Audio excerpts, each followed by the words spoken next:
Water. Let me do that again. That was bad. Okay. Water. Earth. Fire. Air. Water. Earth. Fire. Air. Today we're learning English with a new Netflix adaptation of the Avatar, The Last Airbender. And remember, if you want to be able to understand fast-speaking natives without getting lost, without missing the jokes, and without subtitles, be sure to hit that subscribe button and the bell down below so you can join millions of learners who are doing exactly that. So Ethan, I wanted to ask you, because that's not the case with me, but have you watched the original TV show from Nickelodeon? I did. Yes, I was a big fan. I watched Avatar: Last Airbender and the sequel Korra, which takes place in the future when it's another Avatar. And to be honest, the first Avatar I watched was that blue Avatar from Pandora. James Cameron's Avatar, yes. Nice. But that was really interesting. So last weekend, I watched the first episode from this new show, the adaptation, and I found it so cool, so sweet and family friendly. I highly recommend it. And I brought this cool scene from the first episode for our viewers today. And I hope we'll learn a lot of new expressions and funny things about the Avatar. Let's watch the clip first. Let's do it. Aang, you have always been special. The most talented airbender I have ever known. I never asked to be special. But you are. Aang, you are the Avatar. The Fire Nation is embarked on a dark path. Their actions threaten to throw the world out of balance. Only the Avatar, the one person who can master all four elements, can save the world. The world needs the Avatar. The world needs you, Aang. You're to leave right away so you can begin training in the other disciplines. Right away? Leave my friends? Leave home? Leave you? Now this would be a huge burden for anyone. But you're not just anyone, Aang. You're strong, and kind, and generous. Remember that. Always remember who you are. Because I can't imagine a better person to have been given this power. I don't want the power. Which is why you will make a great Avatar. Why do I have to be different? Can't I just keep pretending I'm your friend?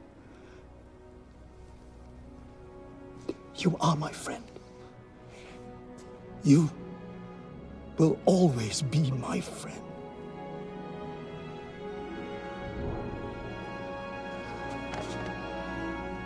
Aang, you have always been special. I see here interesting present perfect tense examples. In the first two sentences, we have this phrase, you have always been special. We see have been, the present perfect of the verb to be. Why do we use perfect here? You use the present perfect in this case when you're talking about something that began in the past and is still true today. So if you said you were always special, it means you're not special anymore. So by saying you have always been special, it means that you've been special in the past and you're still special today. Yeah, it's like one example I can bring is I've always been interested in American culture. Yeah, I've always nice been interested. So I was interested and I'm still interested. One thing I'd also say about the present perfect is it's actually a bit different in American and British English. So Brits will use it also for something that has happened recently, like today. So they would say, I've already had breakfast. But an American would say, I already had breakfast. We would use the past simple. Yeah, I've noticed that too. Like there are differences in usage. The most talented airbender I have ever known. So Ethan, present perfect tense has also its word markers. So for example, the second sentence, we have the word ever. The most talented airbender I have ever known. So we know, for example, when building a sentence that ever and never, they require present perfect in this context. So we hear the most talented airbender I have ever known. And ever here is used to emphasize, especially if you have a comparison. For example, this is the best movie I've ever seen. I never asked to be special. But you are. He says, I never asked to be special. I would say I've never asked because I see never, right? And I would say I've never asked. I don't think either would be incorrect. I never asked to be special. I've never asked to be special. They both make sense. The Fire Nation is embarked on a dark path. In this line, the Fire Nation has embarked on a dark path. What is to embark? If you embark, you begin a journey or an adventure. So here it's being used actually metaphorically, right? Because he's talking about a dark path, but it's not a actual path like a trail. He's saying that they're going in a bad direction, in an evil direction maybe. Yeah, for those of you who watched the series, the original or the adaptation, he's talking about the war that Fire Nation started. And again, we see present perfect tense here. But in this case, it's about the news or something that happened recently. Yeah, so he breaking the news to Avatar, saying that Fire Nation has embarked on a dark path, starting a war. Their actions threaten to throw the world out of balance. Okay, a super challenging next part with the pronunciation. Let's start from the pronunciation. Their actions threaten to throw the world out of balance. You should use the tip of your tongue to produce the sound th.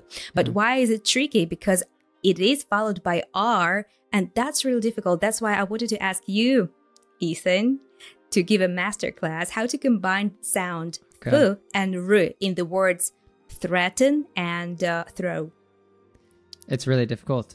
I think you could work backwards even, because you could do like 10, retin, threaten. So if you're able to do the R sound, if not, then you should practice. You probably need to practice these two sounds separately so you can master each of them on their own, and then you'll be able to combine them. But that happens in many different languages, is that even if you've managed to master the individual difficult sounds, then when they're together, you're always need to slow down and think about it. And I'd say to drill this a lot too. So like practice it a lot on your own when you're in the shower or in your car alone. Anytime you have free time, just practice it over and over again, because it's really just taking your mouth to the gym, helping your mouth to learn these difficult sounds. I used to tell my students actually like really exaggerate the sound, like really stick your tongue out when you're by yourself, and that way you're kind of like getting the motions down so that then you can kind of draw it back and be able to do it in a lighter way and still correctly make that sound. So exaggerate at the beginning and then make it flow faster. There you go. But you could do the 10, retin, threaten. So try to get each one perfect and then move on to the sound before. And throw, you could do the same thing, right? Row, and then add the TH at the beginning. Row, throw. So. Yeah, but still challenging, right? To combine those two. Throw. Anyway, threaten. What does it mean to threaten somebody? It means to tell them that there will be some consequence if they don't do what you want them to do. So a bit like blackmail we have as well, is that if I have some information about you that you don't want anyone to know, I could say, give me money or do this, or else I'm going to make the information public. Their actions threaten to throw the world out of balance. Threaten to throw the world out of balance. In this context, what's the meaning of this sentence? So it's going to cause a great harm. And throw something out of balance means to, right now it's in balance. Another way to say that would be it's at peace, right? The world's at peace. So if it throws it out of balance, it's no longer in balance.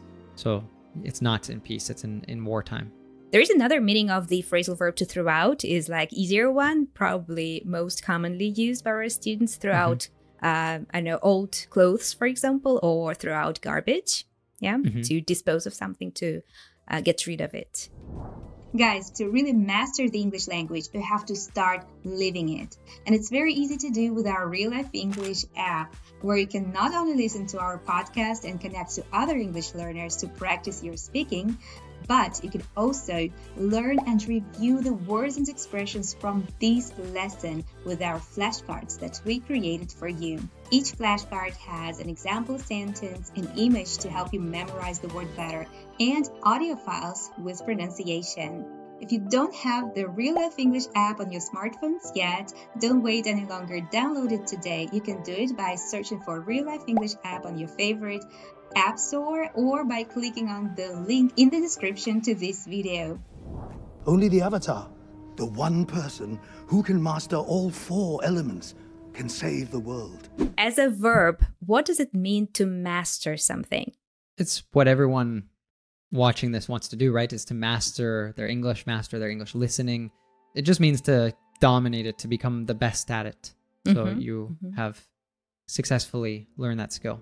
So he says the Avatar is the only person who can master all 4 elements. So in the Avatar universe, basically different people have mastery over one of the elements. So maybe they call them benders, like a water bender or a fire bender or an air bender.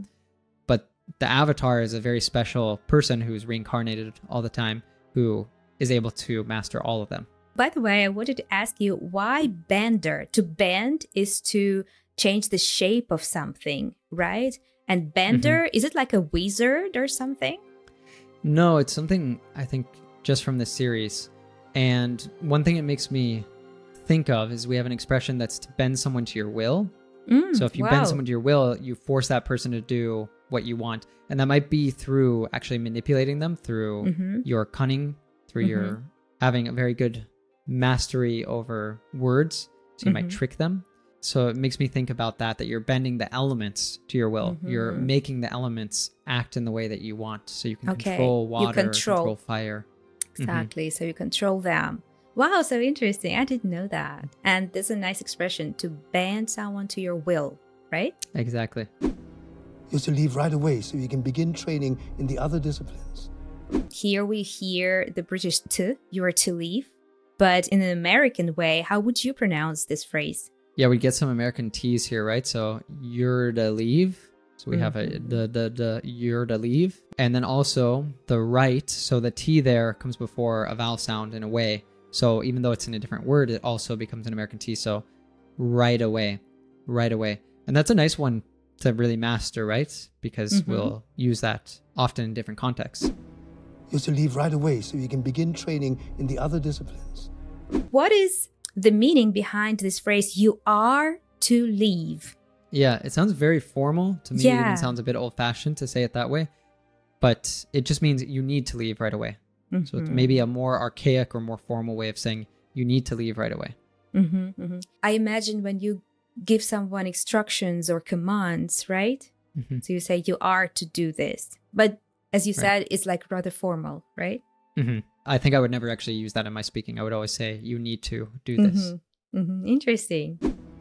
You're to leave right away so you can begin training in the other disciplines. What is a discipline? He says you have to master all those disciplines. So here he's talking about bending again, right? Aang probably already knows something about airbending, but he also needs to master the other disciplines. So he's calling this art of being able to bend the different elements, water bending, fire bending, he's also calling them disciplines. So it's basically an area of knowledge that people might study. So English could also be a discipline, right? If someone's, especially if you're studying it academically to a very high level. Yeah, and in schools, it can be a lack of discipline or a strong discipline. This is another meaning of this word. It's when we talk about the order, following the rules. Or you could discipline someone. If you discipline a person, you reprimand them. You might discipline your kid because they ate all of the chocolate before dinner time or something. Now this would be a huge burden for anyone. What is burden? A burden is a difficult, heavy responsibility. So an example might be when a young person has to take care of their parents. So it's supposed to be the other way around. When you're young, your parents are supposed to take care of you. But there's some cases where a young person might need to become responsible for taking care of their parents because they're sick or because some other reason that they can't be independent. So they have to get a job or they have to do other things that aren't so normal. It's a burden that's laid upon them. Yeah. In this case, he's so young and he has to save the world. So definitely for a young boy like him, it is a burden. Yeah. It might be an understatement. But the teacher, his mentor, says, "You're not just anyone." I really like this phrase. But you're not just anyone, Aang. It means in this context that you're not just any person. Yeah, you are you, you're special, you are unique. You're strong and kind and generous. We can describe people who are willing to share something valuable as generous, like, for example, money or time. Generous may even be like an offer, a generous offer, right? So it's not only about people, it's a collocation. Can you think of any other collocations like that with the word generous? So we might say, as a stronger way to say thank you, that's so generous of you. Oh, how beautiful. You didn't have to. That's so generous of you. Someone gave you a very nice, unexpected present. That's like a great way to reply. Remember that? Remember that. Use that next time you want to thank anyone. There you go. Because I can't imagine a better person to have been given this power. Ooh, a piece of advanced grammar here, I guess. Have been given is, prepare guys, perfect infinitive passive. That's the construction used here. We'll break it down to you, it will get easier. So the verb to give, right? If you make it passive, so you are the receiver, you get the infinitive to be given. But because here he refers to the past, the young boy received those powers in the past. That's why he uses the perfect infinitive passive here, to have been given. If we wanted to say it in a simpler way too, we could just say to have received this power. To have received. Yeah, just change give to receive. So you won't have to use passive voice here.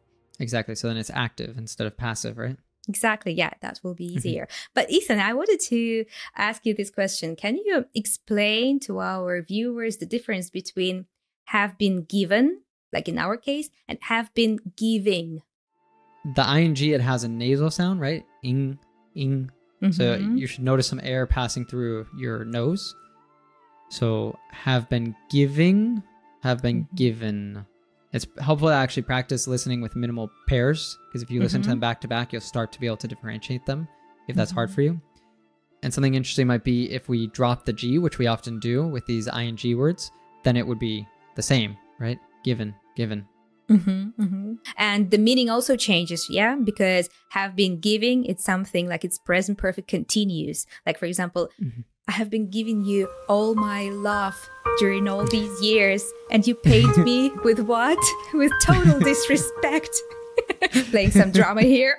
There you go. I don't want the power.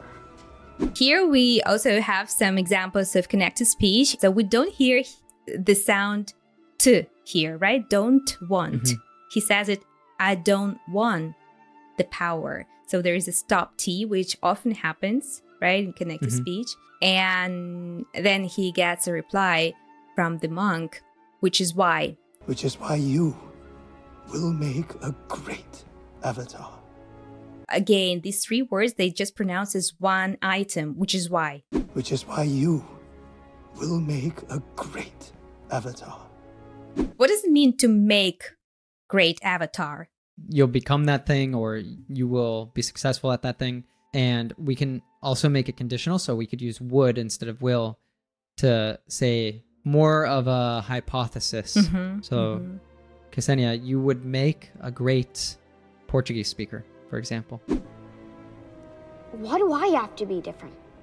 Why do I have to be different? Yeah, again, three words link into one item. Why do I? Yeah, pronounce very quickly. Why do I? And I really loved this one. Can't I just... He leaves the sound T, which I think sometimes may also be dropped in this very example. Can I just? But he says it like this. Can't I just? So he drops T in the word just. Yeah, can't I just? Can't I just keep pretending I'm your friend?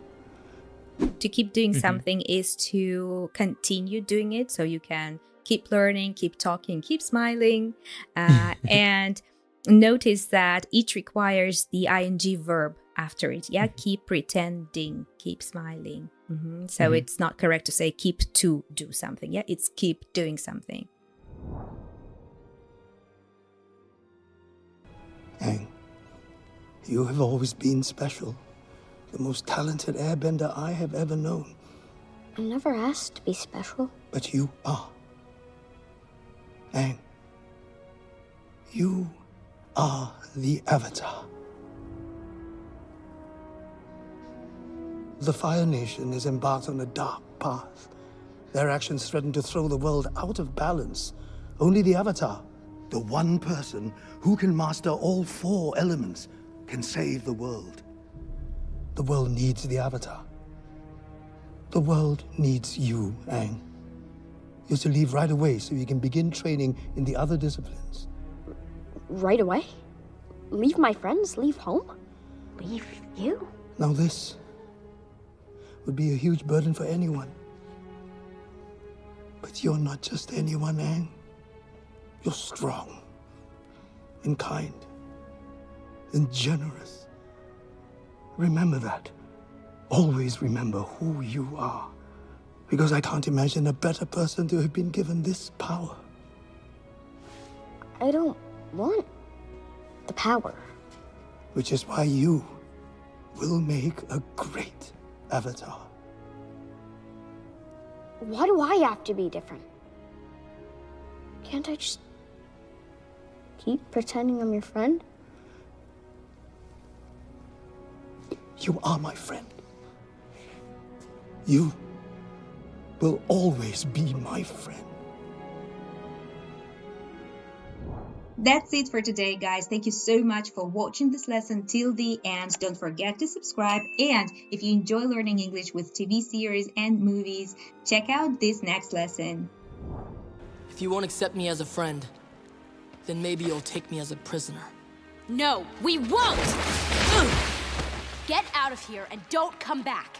And if we ever see you again, well, we'd better not see you again.